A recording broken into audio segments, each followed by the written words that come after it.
Família, da mesma forma que funciona quando a gente está falando de Conselho Monetário Nacional, que ele tem aquele casca de bala, que é o Bacen, que é o cara que faz acontecer, que fiscaliza, supervisiona as normas dele, quando a gente está falando de previdência complementar, quando a gente está falando, no caso aqui, do Conselho Nacional de Previdência Complementar, a gente também tem um casca de bala, que não vai ser o Bacen. Agora entra a figura da Previc, tá bom? Muito do que a gente estudou, o espírito ali do conteúdo, quando a gente fala de Conselho Monetário Nacional e de Banco Central, se aplica aqui.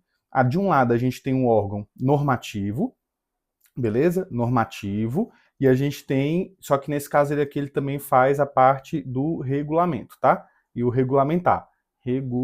Regulamentar. A gente tem esse órgão, e abaixo dele a gente tem alguém que está ali para poder fiscalizar, cumprir as ordens, fazer ali um jogo mais junto, mais pegado com as previdências complementares, tá? Com os grupos de previdência. Vai ser aqui o caso a Previc.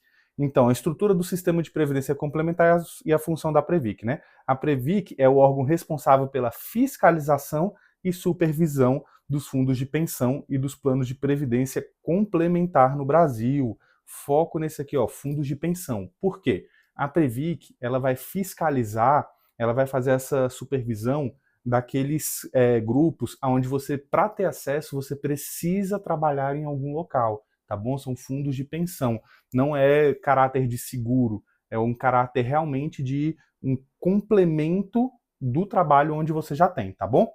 A composição é o seguinte, aqui está vindo primeiro a Previc, mas primeiro é o Conselho Nacional de Previdência Complementar, depois a Previc, depois os fundos de pensão, entidades fechadas de previdência, tá bom?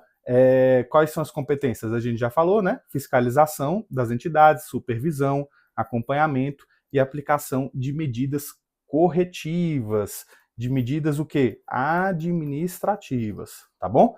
Indo adiante, a gente tem aqui uma pequena revisão. Quando você está falando da Previc, ela revisa e ela supervisiona as normas para quê? Para garantir a sua conformidade, assegurar o cumprimento das normas, aplicação de medidas corretivas, lembrando, né, administrativas, supervisiona a solvência, monitora a reserva técnica desses fundos e fiscaliza as entidades, tá bom? Não é um assunto com uma incidência muito alta de questões na sua prova, porém é bom a gente já dar uma calibrada aqui e saber que muito do que poderia cair na prova você usa como espelho com o Conselho Monetário e o Banco Central, beleza? Até a próxima aula, valeu!